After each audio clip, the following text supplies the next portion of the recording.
날씨도 안 좋은데 오시느라고 고생들 많이 하셨습니다. 우리 기도드리고 시작하겠습니다. 고마우신 아버지 하나님, 오늘 주님 앞에서 저희들 다시 한번 주의 말씀에 귀를 기울이며 우리 마음을 모았습니다.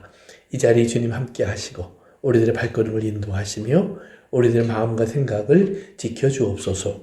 예수님의 이름으로 기도합니다. 그래요. 우리 오늘 사무엘상 18장 우리 마지막 부분을 좀 갈까요? 28절부터 우리 19장 1절까지 몇 절 안 되니까 우리 같이 한번 읽겠습니다. 18장 우리 28절부터 19장 1절까지 4절 정도 될 겁니다. 우리 같이 읽겠습니다. 여호와께서 다윗과 함께 계심을 사울이 보고 알았고 사울의 딸 미갈도 그를 사랑하므로 사울이 다윗을 더욱 두려워하여 평생에 다윗의 대적이 되니라. 블레셋 사람들의 방백들이 싸우러 나오면 그들이 나올 때마다 다윗이 사울의 모든 신하보다 더 지혜롭게 행하매 이에 그의 이름이 심히 귀하게 되니라. 사울이 그의 아들 요나단과 그의 모든 신하에게 다윗을 죽이라 말하였더니 사울의 아들 요나단이 다윗을 심히 좋아하므로. 거기까지만 읽겠습니다.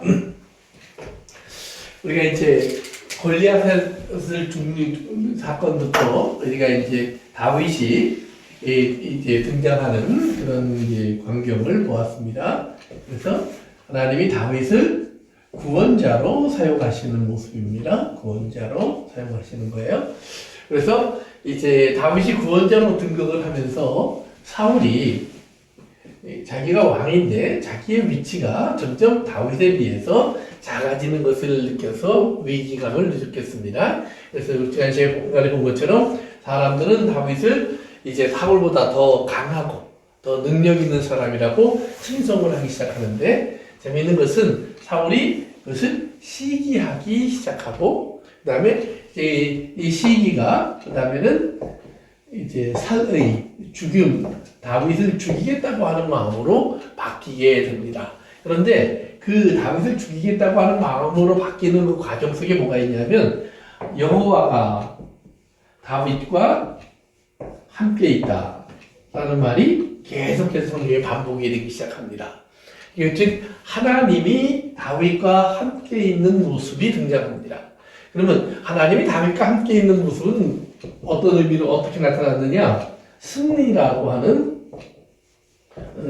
그 단어입니다. 즉 하나님은 다윗과 함께 하시면서 다윗에게 승리를 주셨다. 우리 이렇게 보여요. 근데 여기서 다른 각도에서 보면은 하나님은 다윗을 계속해서 구원자로 사용하신다라는 말입니다. 그래서 다윗을 통해서 하나님이 이스라엘을 계속 구원해요. 그런데 사울은 다윗이 자기의 왕의 자리를 뺏어간 것처럼 느꼈기 때문에 그 다윗을 죽이려고 합니다. 즉 하나님의 은혜의 통로, 은혜의 길 또는 통로인데, 은혜의 길을 하나님 주셨는데 이것을 파괴하려고 해요. 그러니까 우리가 그 창세기부터 쭉 우리 공부를 해왔으니까 생각해 보시면, 창세기에서도 처음 아담과 하와가 에덴에서 쫓겨난 다음에 들려지는 첫 번째 제사의 이야기가 가인과 아벨의 이야기로 등장하죠. 거기서 보면 가인이 나오고 그 다음에 아벨이 나오는데, 하나님이 가인의 제사는 어떻게 했죠? 받지 않으셨고 아벨의 제사를 하나님이 받으셨어요. 그랬더니 가인이 어떻게 하죠? 아벨을 죽여요. 왜? 요놈 때문에 내가 사랑을 못 받는다라고 생각하는 거예요. 그런데 아벨의 제사가 하나님께 올라갔다라는 말은 뭐예요? 하나님은 아벨을 통해서 들으시고 그리고 응답하셔서 가인도 구원하실 수 있었다는 말입니다. 그러니까 보세요. 우리가 예수님을 봐도 예수님의 십자가가 이제 세워집니다. 그러면 예수님의 십자가가 세워질 때 예수님 외에 모든 사람은 죄인이에요. 그러니까 하나님께 나아갈 수 있는 사람은 아무도 없어요. 그런데 예수님이 십자가를 통해서 하나님께 이제 나아가서 하나님께 외칩니다. 그래서 예수님이 무슨 외침을 하냐면 죄 사함을 구하고 그리고 우리를 구원하시는 하나님의 뜻을 완성하셨다고 하는 하나님의 만족, 하나님의 하나님 이것으로 만족하실 수 있는 하나님의 뜻의 완성을 하나님 앞에 돌려드립니다. 그러니까 비록 모든 사람은 죄인이었지만 모든 사람 죄인임에도 불구하고 예수님 한 분으로 말미암아 하나님의 뜻이 완성되었으면 그러면 하나님의 뜻은 뭐예요? 우리를 멸망시키시는 것이 하나님의 뜻이 아니라 우리를 구원하시고 하나님은 우리를 의롭게 하시고 그리고 우리를 땅에 충만하게 하셔서 하나님의 의의 영광에 이르게 하시는 것이 하나님의 뜻이에요. 그러니까 잘못한 사람을 벌줘서 더 망하게 하는 것이 원래 벌의 목적이 아니에요. 그렇죠? 그래서 감옥에 사람들을 보낼 때 그 법의 목적은 뭐냐면 기본적으로 재생시키는 거예요. 그러니까 사람들이 그 과정을 거치면서 죄를 깨닫고 다시는 죄를 짓지 않아야 되겠다. 착하게 살아야 되겠다. 그래서 그 과정을 죄의 종류에 따라서 어떤 사람은 5년, 어떤 사람은 몇 달, 어떤 사람은 벌금만 좀 내고 근데 도저히 얘는 소생 가능성이 없다. 그러면 못 나오도록 평생 가둬놓는 거예요. 그러니까 재생을 위한 장소라는 말이에요. 그런데 사실은 사람들이 대부분 거기에 들어가서 더 나빠져요. 그렇죠. 더 큰 죄인이 돼서 나왔다는 말이에요. 그러니까 이 하나님의 뜻을 거기서는 완성시킬 수 없어요. 그러니까 인간의 노력으로는 사람을 바꿀 수 없다는 거예요. 그런데 예수 그리스도 안에서 하나님은 다 완성됐다 그러는 거예요. 그러면 여기서 완성됐을 때 하나님께서 하셔야 될 하나님의 일이 뭐냐면 끊임없는 용서가 계속 필요한 삶이 인간에게는 절대적이다라고 하는 것을 보여주시는 거예요. 그래서 이제 다시 이 가인과 아벨의 얘기 또 사울의 이야기를 다시 돌아가 보면 사울은 다윗이 등장하면서부터 다윗을 계속 죽이려고 하는데 우리가 사울과 다윗의 관계를 이제 오늘 18장부터 사무엘상 끝날 때까지 쭉 계속 따라가 보시면 사울은 다윗을 계속 죽이려고 하고 다윗은 사울을 죽일 수 있는 기회가 절대적인 찬스가 2번이나 있었어요. 한 번은 굴 속에 있는데 사울이 그 안에 들어와서 이제 볼일을 보러 들어왔다가 그 볼일을 보는 사이에 다윗이 옷을 베어가고 두 번째는 사울이 굴 속에 들어와서 잠을 자고 있는데 다윗이 몰래 들어와서 사울의 창을 가지고 이제 건너편 산으로 올라가 갖고는 사울의 호위 대장을 야단을 치죠. 네가 왕을 지키는 사람이 말이야. 왕을 죽일 수 있는 사람이 들어갔다 나왔는데도 모르고 거기서 그렇게 있으면 너는 허수아비냐? 그러면서 막 야단을 쳐요. 그러면서 이제 사울에게 왜 우리를 쫓아다니십니까? 당신은 그렇게 이스라엘에 뛰어난 사람이고 우리는 벼룩 같은 놈들인데 벼룩 잡으려고 왕이 쫓아다니면 이게 꼴불견 아닙니까? 그러니까 사울이 내가 잘못했다 그러고 또 막 하는 장면이 나와요. 그러니까 다윗을 통해서 하나님이 계속해서 사울에게 보여주는 게 뭐냐 하면 용서의 과정이에요. 용서하고 기회를 계속 주는 거예요. 그러니까 사울이 우리가 이제 사무엘상 시작할 때 보면 사울이 왕이 된 다음에 시작되는 것이 뭐냐면 계속해서 죄를 짓기 시작해요. 죄가 계속 드러나요. 그리고 그 죄가 계속해서 다윗을 죽이려고까지 해요. 그런데 다윗을 통해서 하나님 보여주는 건 뭐냐면 용서예요. 그에게 용서의 기회가 계속 주어지고 순간순간 감동도 오고 그리고 깨달음도 와서 내가 잘못했다. 내가 왜 이랬지? 내 정신이 아니었나 봐. 다윗아 내가 맹세한다. 절대로 너 죽이지 않는다. 하나님 앞에 내가 약속한다. 절대로 너 죽이지 않는다. 너는 나에게 좋은 사람이다. 이런 얘기를 여러 번 반복하거든요. 그런데 그때뿐이에요. 이게 참 중요한 거예요. 그러니까 사울이 다윗을 살려주려고 할 때 그게 가짜의 마음은 아니었을 거예요. 그렇죠? 자기가 감동도 받았고, 야, 나를 죽일 수 있는데 쟤가 나를 안 죽이고 갔어? 이거 정말 나를 사랑하는구나. 또는 나에게 충성된 사람이구나. 얼마든지 그렇게 느낄 수 있었단 말이에요. 그럼에도 불구하고 사울의 그 마음이 얼마 가지 않으면 다시 이렇게 돌아와요. 다시 이렇게 돌아와요. 그래서 우리 한 군데 찾아봅시다. 사무엘상 오늘 20장으로 가보세요. 20장. 30절, 31절 두 절 한번 읽어봅시다. 같이 읽을까요? 시작. 사울이 요나단에게 화를 내며 그에게 이르되 폐역 무도한 계집의 소생아 내가 이새의 아들을 택한 것이 내 수치와 내 어미의 벌거벗은 수치자를 내가 어찌 알지 못하랴. 이새의 아들이 땅에 사는 동안은 너와 내 나라가 든든히 서지 못하리라. 그런즉 이제 사람을 보내어 그를 내게로 끌어오라. 그는 죽어야 할 자이니라 한지라. 아멘. 이게 사울이 다윗을 바라보고 있는 그 이유가 거기 설명돼요. 그 다음에 사무엘상 23장으로 가보세요. 23장 17절과 18절입니다. 17절과 18절 또 한번 읽을까요? 시작. 요나단이 그에게 이르기를 두려워하지 말라. 내 아버지 사울의 손이 내게 지치지 못할 것이요 너는 이스라엘 왕이 되고 나는 내 다음이 될 것을 내 아버지 사울도 안다 하니라. 두 사람이 여호와 앞에서 언약하고 다윗은 숯불에 머물고 요나단은 자기 집으로 돌아가니라. 자, 보세요. 이제 그 사울이 다윗을 어떻게 보고 있냐면 사울은 계속해서 다윗을 죽이려고 하는데 그 이유가 뭐냐? 이제 20장에서는 좀 더 이렇게 적나라하게 사울의 입에서 나온 말이에요. 그것은 뭐냐면 다윗이 너와 내 집에 수치가 된다.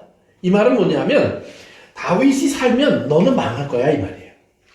너는 길거리에 던질 거야. 넌 지금 왕자고 왕의 아들이고 정말 사람들이 볼 때 부러워할 만한 이런 지위와 부여와 풍요를 갖고 있는데 다윗이 살아있다면 너는 멀지 않아서 이거 다 뺏기고 길거리에 거짓인데 될 거야. 그것이 사울이 바라보고 있는 다윗의 득세예요.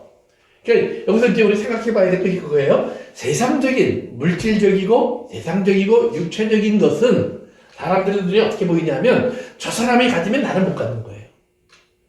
내가 가지려면 저 사람이 못 갖게 해야 돼요. 그러니까 세상은 그래서 어떻게 해요? 그걸로 하나 놓고 서로 가지려고 싸울 수밖에 없고 경쟁하고 시기하고 질투하고 미워하고 거기서 심지어는 가인이 아벨을 죽이듯 살인할 수밖에 없는 거예요. 이건 형제일지라도 상관이 없는 거예요. 그러니까 우리가 아무것도 없을 때 사이좋게 지내는 것 같았는데 막상 돈 조금 있으면 그 다음부터는 뭐예요? 서로 싸우잖아요. 어제 친구가 정말 같이 들어와서 평생을 같이 걷자고 했던 그 친구가 직장에서 자리 하나 놓고 이번 달에 누가 부장이 한 명 된대. 그러면 그 자리 하나 놓고 둘이서 원수가 되기도 하잖아요. 그러니까 이런 것이 세상이라는 말이에요. 왜냐하면 세상은 나눠 가질 수 없어요. 내가 갖지 못하면 제가 못 갖는 거예요. 그런데 하나님은 왜 주라고 그럴까요? 주는 것이 넘치게 주시잖아요. 지요. 하나님의 것은 나눌수록 더 많아지는 거예요. 그 차이가 생기는 거예요. 그래서 보시면 하나님께서 우리에게 아들을 예수 그리스도를 주셨을 때 예수님은 잃고 끝나시는 것이 아니라 예수님 한 번으로 모든 사람들을 하나님의 자녀로 다시 찾는 거예요. 그런데 자꾸 보니까 예수님이 안 보이는 게 아니라 모두가 하나가 되었을 때 그 안에서 온전한 예수님의 모습이 만들어지고 있다는 말이에요. 그러니까 예수님 한 분일 때도 하나님은 뭐예요? 만족하실 수 있었을 것 같아요? 만족하실 수 있었으면 사랑이라는 말이 빠져야 돼요. 네. 하나님은 우리까지 포함시켜야 돼요. 그러니까 창조가 시작되면서부터 하나님의 마음에 우리에게 표현된 것이 뭐냐면 이게 나가 아니야. 이것으로 나는 만족 못해. 나의 만족은 너희가 있어야 돼 라는 말이에요. 이것이 하나님이 이 땅을 창조하시면서 선포하신 하나님의 선포예요. 근데 그 선포 속에서 우리는 하나님은 뭐가 모자란 게 있어요. 뭐 다 마음대로 뭐든지 다 하실 수 있고 이렇게 얘기를 하는데 하나님 마음대로 다 하실 수 있는데 뭐예요?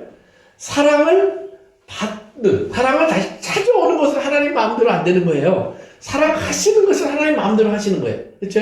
그래서 하나님 마음대로 만드셨고 하나님 마음대로 있게 하셨고 하나님 마음대로 다 하셨는데 얘들이 하나님을 다시 사랑해 주는 것은 쉽지 않은 일이에요. 쉽지 않은 일이에요. 그러니까 하나님이 이 땅의 모든 것 만든 것 중에서 가장 늦게 천천히 성장하고 철이 드는 게 누구예요? 사람이에요. 사람은 언제 철이 들어요? 안 들을 수도 있어요.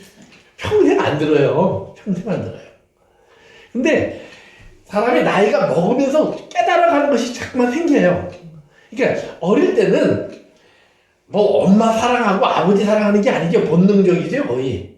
나 먹어야 돼. 나 불편해. 나 아파. 그러니까 그렇다고 해서도 말도 제대로 못해. 그냥 울기밖에 못하면서 맨날 때만 써요. 그것이 어릴 때예요. 조금 성장하면서 점점 더 뭐예요? 아주 이기적이면서 자기중심적이면서 자기한테 잘해주는 사람만 좋아해요. 익숙한 것만 좋아해요. 그러다가 어느 정도 커지면서 뭐예요? 이제는 자기가 어머니나 아버지로부터 받았던 것보다 더 많은 것, 더 큰 것, 더 잘하는 것이 생기면 뭐예요? 자기 잘. 이제 이거 없어도 돼. 이제 자기 잘난만이 하는 거예요.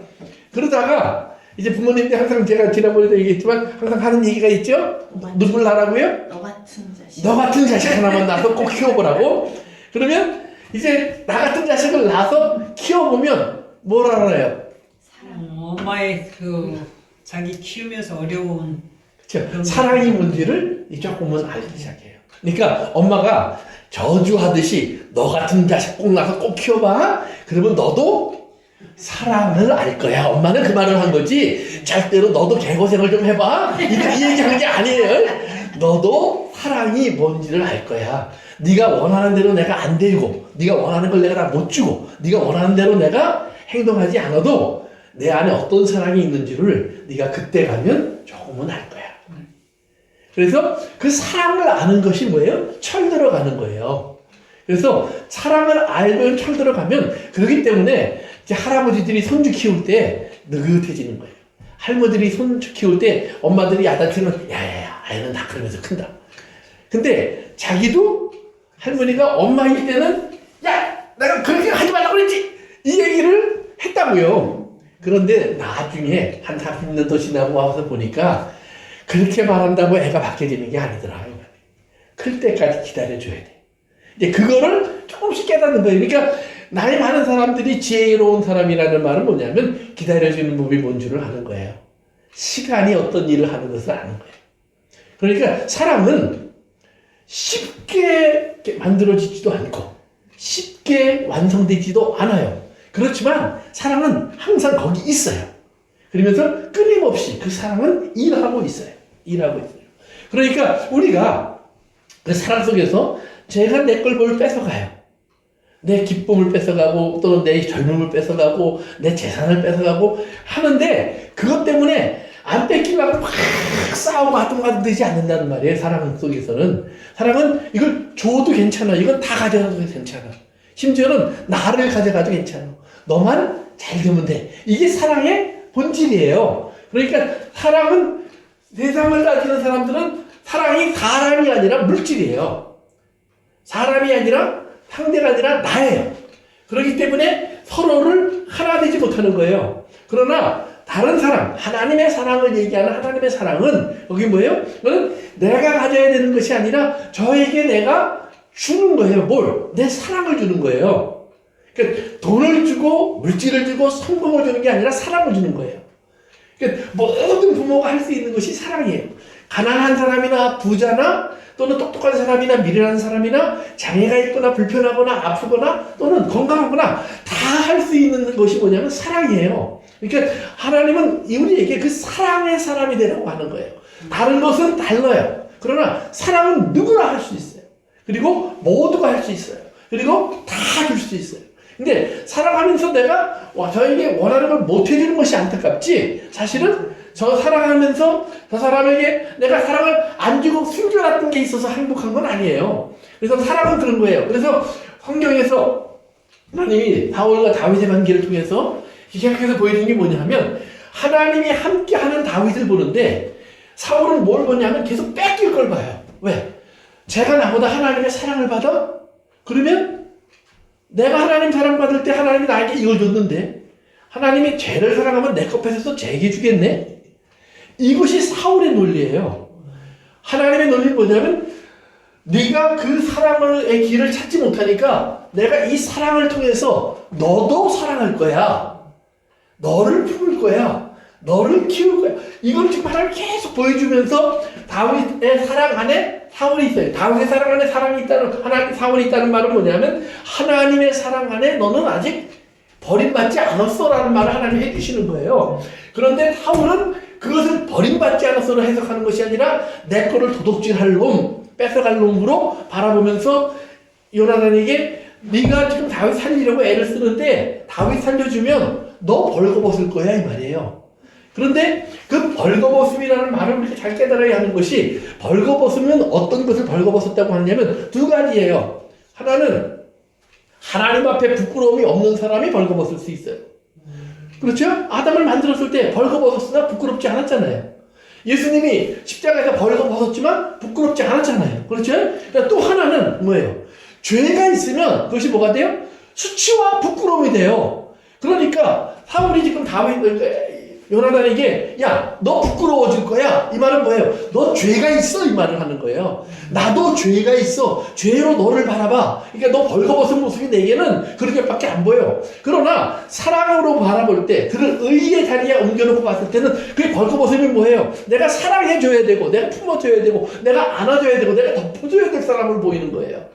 그러니까 룻기에서 보면 룻이 보아스에게 찾아가서 자기를 받아달라고 얘기할 때 뭐냐면 당신의 옷으로 나를 덮어주십시오 그래요. 벌거벗은 여인입니다. 나를 덮어주십시오. 그러니까 그 덮어준다는 말이 뭐냐면 결혼한다라는 말이에요. 그러니까 거기서 말하는 결혼한다라는 말은 뭐예요? 너와 나는 가졌고 너는 없어서 내가 너를 불쌍히 여겨서 떡 하나 준다 이 말이 아니라 뭐예요? 너는 나다라는 말이에요. 내가 너를 나와 같이 여긴다. 그래서 내가 있는 곳에, 내가 자는 곳에, 내가 먹는 것을, 내가 누리는 것을 네가 다 갖게 해주마 말이에요. 그래서 룻을 보아스의 위치로 올리시는 거예요. 이것이 벌거벗은 여인을 덮는 한 남자의 행동이에요. 그러니까 하나님께서 지금 다윗을 통해서 지금 사울이 다윗을 막 죽이려고 힘을 갖고 쫓아다니는데 힘이 없는 다윗이 사울을 번번이 덮어주는 거예요. 사울을 다윗이 덮을 때마다, 나중에 한번 더 다시 볼 때도 살지 맙시다. 다윗이 하는 말이 있어요. 하나님의 기름 부음 받은 사람을 이렇게 얘기해요. 그러니까 왕이니까 그런가 보다. 아니요. 성령 받은 사람을 다 성경은 뭐예요? 기름 부음 받은 사람, 왕 같은 사람, 우리를 다른 그렇게 여기시는 거예요. 그러니까 하나님은 사람을, 우리가 서로를 그렇게 바라보기를 원해요. 그래서 다윗이 사울을 바라볼 때 저가 나를 죽이려고 하든 어쨌든 간에 저는 하나님의 기름 부음을 받은 사람이에요. 그래서 그를 덮어주는 것이 당연하고 그를 품는 것이 당연한 거예요. 즉 원수일지라도 사랑의 대상이라는 말이에요. 나를 죽이려고 하는 사람일지라도 사랑의 대상이라는 말이에요. 그러니까 우리가 이 사랑이라는 단어 속에서 원수와 지금 저주하는 사람, 나를 박해하는 사람, 이런 사람들을 왜 우리가 사랑해야 하는가를 잘 기억하셔야 돼요. 왜냐하면 우리가 벌거벗었을 때 우리를 바라보신 예수님의 눈이 오늘 우리의 눈을 통해서 누군가에게 다시 투영되어 나가야 한다는 말이에요. 안 그러면 우리의 벌거벗음 속에서 우리는 뭐예요? 죄를 갖고 있는 거예요. 우리가 사랑한다라는 말은 내가 죄인이 여기까지 했으면 많이 한 건 아니니까 아니에요. 죄인일지라도 죄인이었던 내 안에도 하나님의 사랑을 담으시면 사랑을 할 수 있는 의인이 되는 거예요. 그러니까 우리는 의인으로 살 수 있는 능력을 어떤 위대한 데서 찾지 마세요. 뭐 병을 고치고 능력을 행하고 무리를 걸어다니고 물론 그런 거 나타날 수 있어요. 그게 없다는 거 아니에요? 그러나 그렇다고 해서 그 사람이 위대한 사람이 되냐? 아니요. 대부분 죄인이 돼요. 교회 속에서도 보면 많은 능력을 가졌던 사람들이 제가 미국에 처음 와서 이제 신학교 다니고 있을 때 한참 미국에 유명했던, 특별히 그 남부지방에서는 성령운동 한다고 하는 아주 유명한 부흥사들이 굉장히 많았어요. 오랄 로버트라든가, 케네스 헤이건이라든가, 또는 이름도 지금 생각이 안 나네요. 아무튼 이런 분들이 너무너무 많았어요. 그분들 모임에 한번 가면 정말로 수천 명, 수만 명, 그분들이 TV에 설교하면 정말로 100만 명, 200만 명이 TV 보는 건 아무것도 아니었어요. 심지어는 그분들이 설교가 마치고 기도해 준다고 하면서 카메라 보러 아무간에 손을 대십시오. 그럼 손을 대요. 그러면 나요. 병이 나기도 하고 막 해요. 그런데 그 다음에 꼭 하는 말이 있어요. 아, 하나님이 나에게 제트기를 하라고 하십니다. 하나님 나에게 아프리카에 가서 선교를 하라고 하는데 그 선교를 할 때 빨리 가기 위해서 큰 비행기와 거기에 가져가야 될 물건을 사라고 하십니다. 그런데 그걸 사갖고 갖다 준 거 맞아요. 그런데 떨어진 부스러기가 100만 장자집이 됐어요. 다 그렇게 됐어요. 거의 다. 그리고 나서 결국은 뭐예요? 그분들의 마지막이 돈은 쌓였는데 하나님 앞에서 얼마나 추한지 몰라요. 그러니까 신앙생활을 하는데 우리가 능력 좋아요. 그러나 우리나라에도 수많은, 한국에도 정말 병 고치는 사람, 뭐 어디 가면 병이 났대, 어디 가면 뭐가 일어났대, 무슨 기적이 일어난대, 뭐 은혜를 받는데 많은 기도원들이 망한 이유가 뭘까요? 또 많은 기도해주는 사람들이 결국은 다 무너진 이유가 어디에 있을까요? 그들이 다 결국 돈을 따라갔기 때문이에요. 그 재산 놓고 싸우고, 그리고 그 돈을 따가지고 내가 그 돈을 안 놓으려고 붙잡고, 결국 그러다 보니까 자기 옆에 있는 사람들 다 쫓아내고, 신실한 사람들 다 버리고, 탐욕이 있는 사람, 자기한테 그냥 고개 숙이는 사람만 품을 줄 알았던 많은 사람들이 결국은 다 망해가잖아요.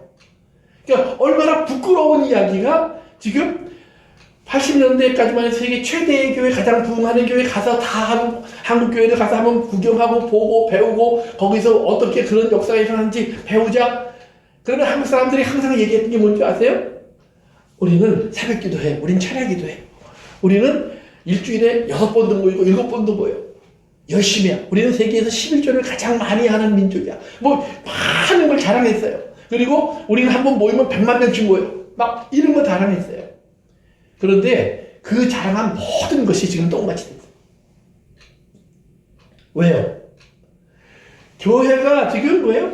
사울이 된 거예요. 내가 성공한 것이 다 하나님의 은혜라고 말을 하는데 미국 교회는 새벽기도 안 하니까 성령님이 떠났고 유럽 교회는 찬양 안 하니까 성령님이 벌써 사라졌고 웃기는 소리예요. 언제 하나님이 그러셨어요? 하나님은 심지어는 이스라엘 역사 속에 보면 엘리야 시절에 그렇게 아합 왕이 득세하고 우상이 막 온 세상을 뒤덮고 있는 그 상황 속에서도 엘리야가 나 혼자 남았습니다. 그랬더니 하나님 몇 명 남겨놨다고 그랬죠? 7,000명. 7,000명. 너무 많이 갈까봐 제가 빨리 얘기한 거예요. 7,000명. 하나님이 7,000명 남겨놨다고 그래요. 근데 엘리야는 나 혼자인 줄 알았어요. 근데 하나님이 엘리야야 웃기지 마. 너 착각하지 마. 너도 훌륭해. 그러나 너 착각하지 마. 너만 남은 거 아니야. 너 아니었으면 다른 사람 편에서 내가 할 수 있었어. 엘리야가 자기 혼자인 줄 알았던 엘리야가 곁에 깨닫고 다시 이제 바짝 엎드리는 거예요. 그러니까 하나님께서 우리를 낮추시려고 할 때, 이렇게 기회를 줄 때 낮아질 줄 알아야 돼요. 근데 사울은 그것을 못하는 거예요. 그런데 반대로 오늘 18장 다시 갑시다. 절로 갑시다. 18장 28절입니다. 28절. 사무엘상 18장 28절. 다시 한번 읽을까요? 시작. 여호와께서 다윗과 함께 계심을 사울이 보고 알았고 사울의 딸 미갈도 그를 사랑하므로. 아멘. 그 다음에 19장 1절. 시작. 사울이 그 아들 요나단과 그의 모든 신하에게 다윗을 죽이라 말하였더니 사울의 아들 요나단이 다윗을 심히 좋아하므로. 아멘. 그러니까 사울은 죽이려고 하는데 요나단과 미갈, 사울의 딸이 다윗을 뭐해요? 사랑해요. 근데 그 두 사람뿐만 아니라 또 백성들도 이 18장 마지막 절에 가서 보시면 18장 마지막 절, 블레셋 사람들의 방백들과 싸우러 나오면 그들이 나올 때마다 다윗이 사울의 모든 신하보다 뭐예요? 더 지혜롭게 행하며 그의 이름이 심히 귀하게 되니라. 모든 사람들이 그의 이름을 귀한 이름으로 알게 됐다. 영웅이 되었다는 말이에요. 그러니까 다윗은 점점 사랑받는 자가 되어가더라 하는 말이에요. 근데 그 핵심이 뭐냐 하면 지혜예요. 지혜. 그러면 성경이 말하는 지혜는 뭐예요? 꽤가 많은 것 아니에요? 성경에서 말하는 강조하는 지혜는 뭐였죠? 하나님을 경외하고 그렇죠. 하나님을 쓰시는 일을 경외하는 거. 믿고 네, 이렇게 하나님을 알고 경외하는 거. 그러면 하나님을 안다라는 말은 뭐냐면 하나님 내가 함부로 할 수 있는 분이 아니다라는 것을 아는 것도 물론 아는 거예요. 중요한 겁니다. 그러나 가장 핵심의 기본적인 건 뭐냐면 나는 하나님의 아무런 받을 자격이 없는 은혜를 받고 있었구나. 하나님이 나를 사랑하는 것이 하나님의 나를 사랑해야 될 어떤 빚이 있는 것이 아니구나. 하나님이 나를 그저 사랑하시는 거구나. 그럼 나를 왜 사랑할까? 그러면 우리는 하나님과 나를 뭐예요? 신과 인간이라고 생각을 해요. 근데 하나님은 아버지와 자녀라고 생각을 해요. 남편과 아내라고 생각을 해요. 그러니까 하나님은 우리와 하나님의 관계를 무천이에요, 무천. 영이에요, 영. 근데 인간은 하나님과 우리의 관계를 이걸 무한대예요. 가까이 할 수 없고 우리가 알 수도 없고 우리가 볼 수도 없고 또 함께 할 수도 없는 하나님 이렇게 해놔요. 그래서 우리는 언제 하나님을 찾느냐? 내가 할 수 있는 거 다 하고 내가 하고 싶은 거 다 하다가 안 될 때 문제 있을 때 힘들 때 그럴 때 하나님이 이럴 때 안 도와주면 하나님이 아니지. 그리고 하나님한테 가서 도와주세요 그러는데 하나님이 가만히 있으면 에이 좀 삐지셨나 보구나. 그러면 하나님 내가 돈 좀 갖다 드릴까요? 돈을 갖다 그것도 안 돼요? 그러면 내가 정성을 보일까요? 정성. 우리가 이렇게 해서 뭐예요? 하나님을 나를 도와주시는 분으로 만들어요. 그런데 하나님은 절대로 그런 하나님이 아니라는 말이에요. 우리가 하나님께 나가서 배워야 할 것은 뭐예요? 하나님이 나를 도와주는 분이 아니라 내가 하나님이 원하는 길로 가야 한다는 것을 깨닫는 거예요. 그리고 그 깨달음 속에서 그러면 하나님 내가 어떻게 해야 됩니까? 내 머리, 내 생각, 내 뜻, 내 노력으로 아는 것은 결국 나는 하나님을 떠나는 길이었고 하나님과 멀어진 사람이었는데 어떻게 하면 돌아올 수 있겠고 어떻게 하면 그 길을 갈 수 있겠습니까? 하나님 나를 가르쳐 주세요. 이것이 지혜의 시작이에요. 그러니까 하나님의 누가 그래서 그다음부터 뭐예요? 동행하는 사람. 자꾸 하나님과 분리되어서 하나님은 영이시고 나는 육체니까 아니다. 뭐 이런 식의 뭔가 다른 걸 자꾸 얘기하는 것이 아니라 하나님과 내가 하나가 되어서 하나님이 내 안에 계시고 내가 하나님 안에 있다고 하는 사실을 우리가 인식하고 그것이 나의 삶 속에서 사람들은 인정하지 않을지라도 나는 그것을 뭐예요? 자꾸 나타내야 된다는 말이에요. 하나님이 여기 계시구나. 그러니까 말로 하는 것이 아니라 정말 거기에 계시다면 어떻게 해야 될까? 무엇을 해야 될까? 그리고 어떤 말을 해야 될까? 그리고 내가 갖고 있는 그러니까 심지어 내 생각이나 내 마음에 품는 감정 하나까지 어떨 때에는 아이고 이거 나도 몰랐는데 하나님은 알고 계셨겠네 하는 느낌이 이렇게 벌떡벌떡 찾아오면 뭐예요? 우리가 점점 더 뭐예요? 경건해지고 거룩해지고 하나님 사람다워질 수 있다는 거예요. 하나님은 부자가 필요한 게 아니에요. 하나님은 왕이 필요한 것도 아니에요. 하나님은 똑똑한 사람이 필요한 것도 아니에요. 하나님은 그래서 뭐예요? 순종할 줄 아는 사람이 필요한 거예요. 그 순종은 어떤 거냐 하면 하나님이 맞구나. 이걸 알면 순종이 돼요. 두 번째는 하나님이 나를 사랑하시는구나. 그것도 나보다 더 나를 사랑하시는구나. 그런 순종이 돼요. 욥이 하나님 앞에 고백했던 말이 있죠. 저가 내가 가는 길을 아시나니. 저가 내가 가는 길을 아시나니. 그래서 내가 하나님의 뜻 안에서 그 길을 가다 보면 하나님께서 나를 연단하신 후에는 정금같이 나오리라. 히브리 기자는 예수님을 표현할 때 하나님의 아들이라도 받으시는 고난으로 순종을 배워 온전하게 되셨으니 그래. 로마서에서 사도 바울은 인내는 연단은 인내를 만들고 인내는 믿음을 온전케 한다라고 얘기를 해요. 그러니까 우리가 지금 일어나고 있는 모든 일 속에서 하나님이 하고 계시는 모든 일이 그것이 특별히 고난일 때 우리가 잘 기억하셔야 돼요. 그래서 사울도 그렇고 다윗도 그렇고 그들이 고난받을 때 그들은 뭐가 돼요? 비로소 하나님의 사람이 무엇인가를 자기도 모르게 경험하기 시작해요. 이제 앞으로 이렇게 살펴보겠지만 다윗은 고난받으면서 고난받는 사람들을 위로하는 왕이 돼요. 다윗이 고난받고 있는데 다윗에게 사람들이 막 찾아와요. 도망다니고 있는데 어떤 사람이 찾아오냐고 했더니 집 뺏기고 억울한 일 당하고 그리고 뭐 남의 미움을 받고 그리고 뭐 실패하고 사망하고 이런 사람들만 막 찾아와요. 나중에 보니까 그런 사람들 중에서 장정들만 골랐더니 한 600명이 돼. 그러면 한 수천 명을 데리고 광야 생활하는 거예요. 얼마나 힘들겠어요. 먹을 거 맨날 걱정해야지, 잠잘 때 맨날 걱정해야지, 물 맨날 걱정해야지. 근데 그걸 하면서 다윗이 배우는 게 있어요. 아, 하나님을 찬양하자. 왜?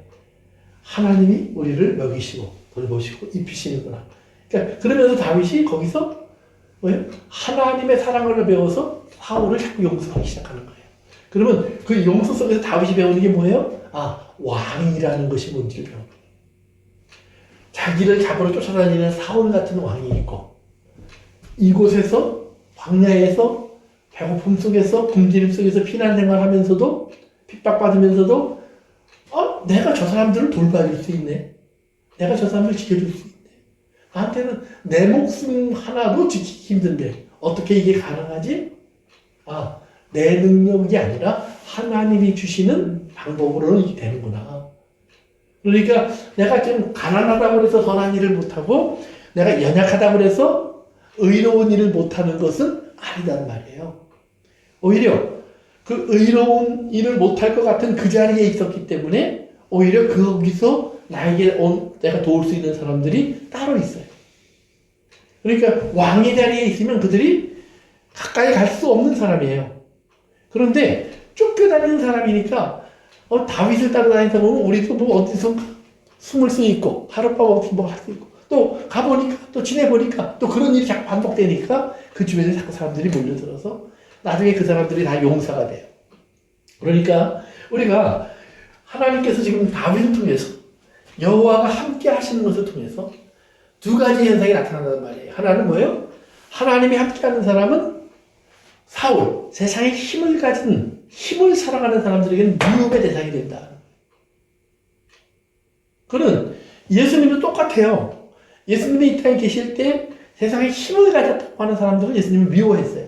유대인일지라도 미워했어요. 그러나 예수님이 그렇게 맨날 쫓겨다니는데 예수님이 가는 데마다 배고픈 사람들, 병든 사람들, 갈 곳 없는 사람들, 또 귀신 들린 사람들 매일 예수님을 따라다니잖아요. 예수님 뭐라고 하냐면 목자 잃은 양떼 같다. 왕이 있는데, 제사장들이 있는데, 바리새인들이 있는데 그들을 돌봐주는 사람이 없는 버림받은 고아와 같고 과부와 같고 나그네 와 같다. 저들에게 너희가 먹을 것을 주어라 그러잖아요. 그래서 광야에서 예수님이 먹을 것을 주는 일을 실제로 행사하시잖아요. 그것이 뭐예요? 바로 하나님께서 보여주시는 거예요. 그러면 예수님을 통해서 하나님을 만드시려고 하는 하나님의 나라는 그렇기 때문에 사울이 생각했던 나라가 아니라는 말이에요. 다윗의 나라는 절대로 사울의 나라가 아니에요. 다른 나라예요. 그러니까 이 이스라엘 사람들이 하나님 사무엘을 찾아와서 우리가 다른 나라처럼 하고 했던 그 다른 나라가 아니라 우리가 알고 있는 이 세상과는 다른 나라인 하나님의 나라를 하나님이 다윗을 통해서 보여주는 거예요. 그래서 나중에 다윗이 하나님의 집을 짓겠다고 했을 때 다윗아, 세상식의 집 나는 필요 없어. 그 집은 이미 내가 너를 위해서 지어놓은 거야. 그래서 네 집에 내가 너를 위해서 지어놓은 집을 네가 느낄 수 있도록 내가 네 집이 어떻게 될 것을 얘기해 주마. 그래서 다윗의 집을 하나님이 세우시겠고 다윗의 보좌를 뺏지 않겠고 잘못되면 내가 가르쳐서 다시 똑바로 세우겠고 하는 하나님의 뜻을 다윗에게 약속해 주시는 거예요. 그래서 우리가 이제 여러분들이 사무엘상 이제 20장부터 31장까지인가요? 끝까지 한번 쭉 읽으세요. 다음 시간에 이제 다윗이 광야에서 어떻게 피난 생활을 했으면서 그 피난 생활 가운데 하나님이 다윗을 만들어 가시는 모습을 우리가 이제 배울 거예요. 그러나 나중에 보면 다윗도 결국은 왕이 된 다음에 결국은 뭐가 돼요? 사울을 흉내내기 시작해요. 자기도 이것이 인간의 약점이에요. 그런데 다윗이 알게 된 것이 있어요. 광야 생활하면 다윗이 배운 게 뭐예요? 용서를 배운 거예요. 자기가 사울을 용서했던 하나님이 자기를 용서하시는 그 용서를 다윗은 깨달았기 때문에 다시 하나님께 돌아갈 수 있어요. 그러니까 용서를 알면 돌아갈 수 있어요. 아멘. 그래서 여러분의 삶 속에서 우리가 어떤 일이 있어도 우리가 하나님의 사랑을 벗어날 필요가 없다는 사실, 벗어날 수 없다는 사실을 깨닫고 살아가시기를 바랍니다. 기도합니다. 고마우신 아버지 하나님, 오늘도 저희들을 주님 앞에 붙잡아 주셔서 감사합니다. 우리가 이제 주님의 말씀을 듣고 또 따릅니다. 여호와께서 함께 하신 다윗, 어떤 생각하면 참 행복했을 것 같지만 그것이 미움의 이유가 되었고 가진 사람들에게 버림이 되었고 힘 있는 자에게 돌을 맞는 이유가 되는 것은 생각합니다. 아버지 하나님, 그러나 또한 우리의 그 사랑받는 모습이 누군가에게는 아름답고 흠모할 만하고 또 그리워하며 그를 찾아올 만한 하나님의 사람의 모습인 것을 기억할 수 있도록 도와주셔서 우리의 모습 속에 하나님이 함께 하심이 드러나고 그러기에 이 땅에서 하나님의 사랑이 필요한 사람들이 우리를 찾아올 수 있도록 사용해 주시옵소서. 예수님의 이름으로 기도합니다. 아멘.